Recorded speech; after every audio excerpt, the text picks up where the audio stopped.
उठिनु भने आप रोक्नु पर्यो हैन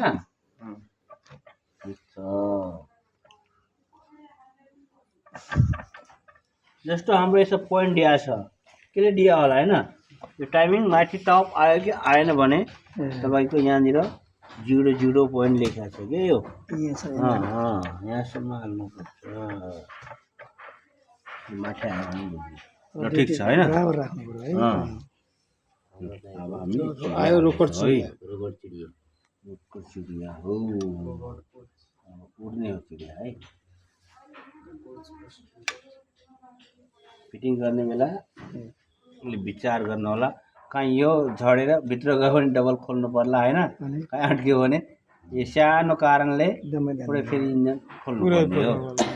यही भएर अलि ध्यान दिनु होला यसमा लाग्ने हल्का लामो खाले बोल्ट हुन्छ है उता छ ठीक हो त्यो अनि त्यसमा चाहिँ यो के भन्छ ब्लेड सिन्धी टाइपको हुनु पर्यो हैन दाइ यो त्यसमा वाशर हुन्छ कि हुँदैन यस्तो हो त्यही हो तपाईँ सुन्दै जानुहोस् न त 13 को लाग्छ गडखोले एउटा अर्को सट्या छ कि हल्का लामो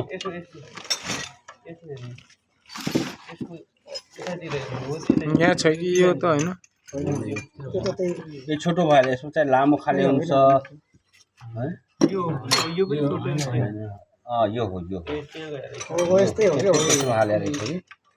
यसमा चाहिँ छोटो नहाल्नु यसमा चाहिँ अलि लामै चुरुई थ्रेड भएको हाल्ने के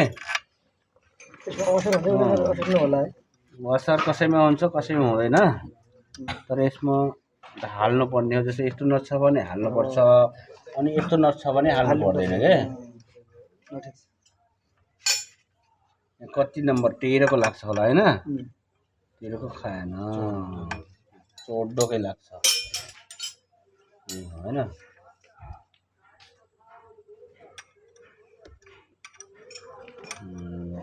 पहिले हालै इल कसौँ हैन ल हैन ल अब हामी टाइपे चिडिया मिलाऊ हैन यो बसिया छ बराबर बसिया छ हैन हल्दैन एउटा उदाहरण राखौँ हैन सानो पन्ना ल्याउ त यो सबैले ले थाल्ने कि पन्ना हाल्ने भने यो लगायो नि हुँदैन हामीलाई मेगा नै हालौँ हैन मेगा नै हालौँ हैन मेगा यसरी हाल्ने ल दुईटैमा हाल्दियौ हैन ल दुईटैमा हाल्दियौ तर एउटा हल्का लुजै हुनु पर्छ है हुनु पर्यो अब ल ठिकै छ ल अहिले ठीक छ हैन दुईटैले बराबर राख्यो नि ल अहिले ठिकै छ हल्का यो टाइट गरेर कतिकै हुन्छ हेरौँ तल चलाउँछ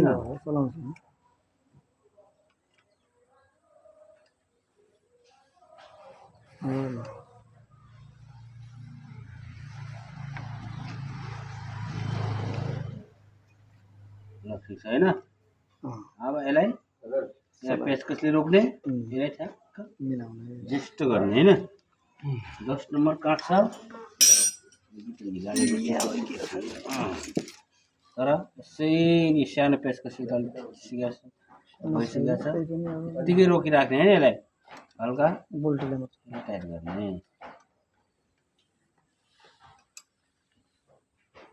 ल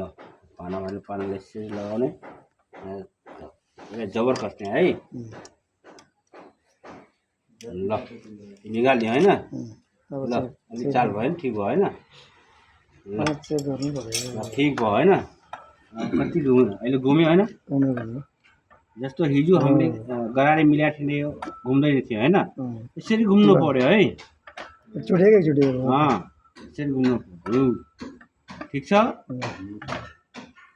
ल ए फिटिङ भयो अब यसमा